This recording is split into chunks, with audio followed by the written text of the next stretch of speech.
आणि आता घेणार आहोत काही महत्त्वाच्या बातम्यांचा वेगवान आढावा।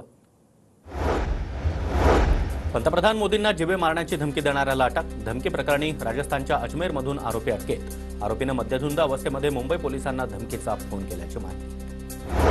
बेंगल चक्रीवादळाचा प्रभाव संपल्यामुळे मुंबईतील किमान तापमानामध्ये घट होण्यास सुरुवात। पुढील 2 ते 3 दिवसात किमान तापमानामध्ये अजून घट होण्याचा अंदाज।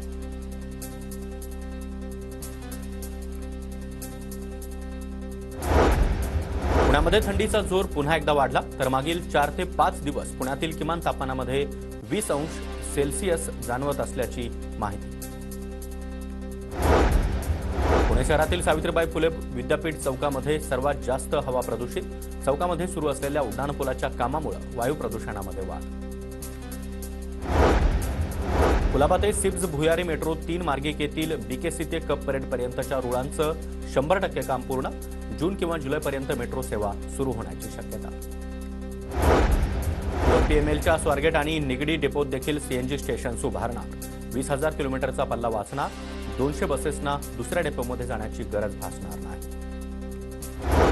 पुण्यातून विदेशामध्ये जाणं आता सुलभ झालं। विदेशामध्ये जाण्यासाठी लाखो पुणेकरांकडे पासपोर्ट।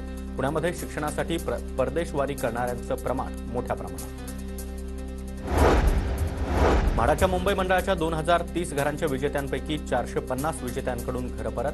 मात्र महिना उलटून देखील म्हाडानं विजेत्यांना अनामत रक्कम परत केली नाही।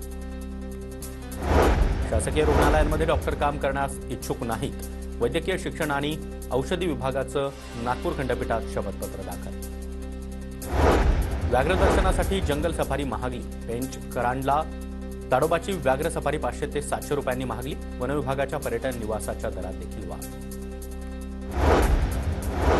मार्केट यार्डातील घाऊक फळभाज्यांची आवक स्थिर। मागणी कमी झाल्यानं काकडी, फ्लॉवर, वांगी आणि गाजराच्या दरात देखील घट।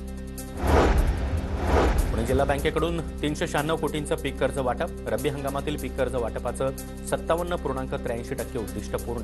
कर्ज वाटपामध्ये बटाटा, कांदा, ऊसाचाही समावेश।